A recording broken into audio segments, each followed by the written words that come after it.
series of bits. Over the next 3 months, we'll tell you everything you need to know about computer games. But don't worry if you're not a classic hardcore button basher, because we'll be sparing you all that train spotter nerdy info and dishing the shit that counts. And with more and more interesting hardware hitting the shelves every single week, from super consoles and mini consoles, web TV and video phones, you can expect that computer games are going to be coming at you bigger, harder, longer and faster than ever before. So, save yourself the effort and enjoy the crack by staying tuned to Bits on 4Later.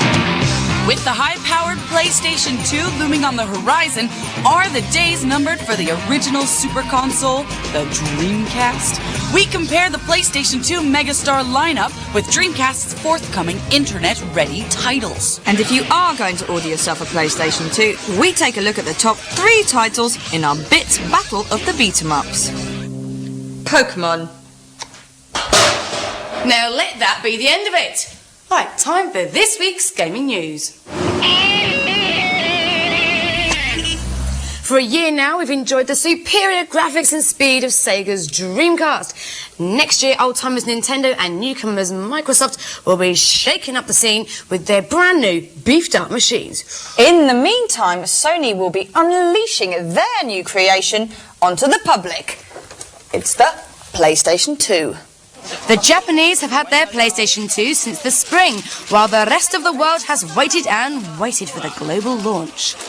Well, come November 24th, the world need wait no more. However, according to the shops, most of the UK machines have all been taken up by advance orders.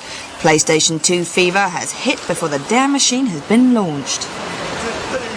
Time for the once mighty Dreamcast to be very afraid. Is the PlayStation 2 going to send out on a slow and painful death? Well, that all depends on you. Here are the pros and the cons. Well, for £299, your PlayStation 2 will not only run your games, but also play your DVD movies. Your Dreamcast can't offer that attraction. No, but then again, you can pick up a Dreamcast for roughly half the price. So what does that leave? The internet. Internet access on these machines means logging on to games against opponents from around the whole world, as well as all the usual email malarkey and shopping without the bags. Anyway, the internet situation is pretty clear. PlayStation's online world doesn't appear until next year, modem not included, while you can surf right now on the Dreamcast.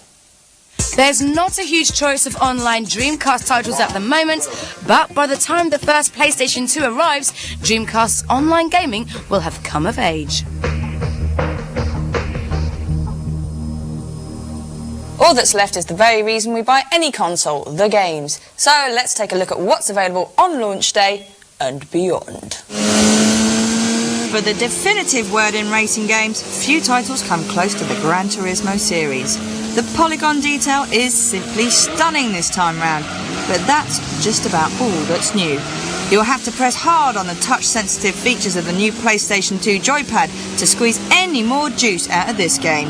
As yet, a release date is unconfirmed, but don't expect this new GT until next year. I guess they'll have to call it Gran Turismo 2001. You've got to suck it to somebody, and who better to give you some top tips than a beat-em-up like Tekken Tag Tournament.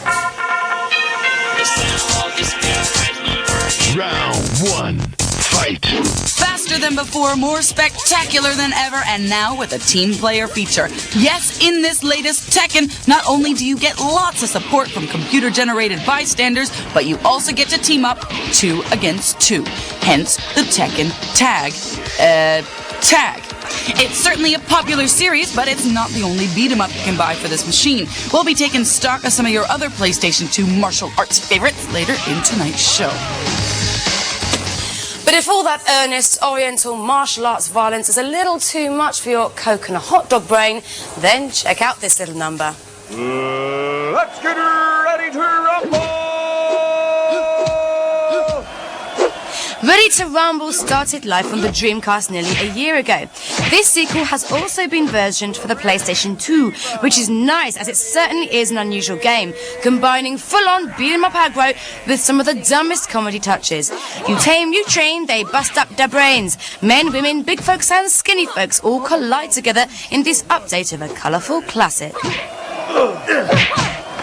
The next game in this PlayStation 2 rundown is just plain odd. Once there was a two-dimensional land called Oddworld. From it came a game called Abe's Odyssey, in which a disgruntled meat packer started a revolution. This was followed up with Abe's Exodus, until finally they cooked up a third in the series and a new character called Munch. The game is called Munch's Odyssey. The chief innovation of this PlayStation 2 title is that for the first time, Oddworld is a 3D experience. And blimey does it look good. This, by the way, is not the pre-game movie.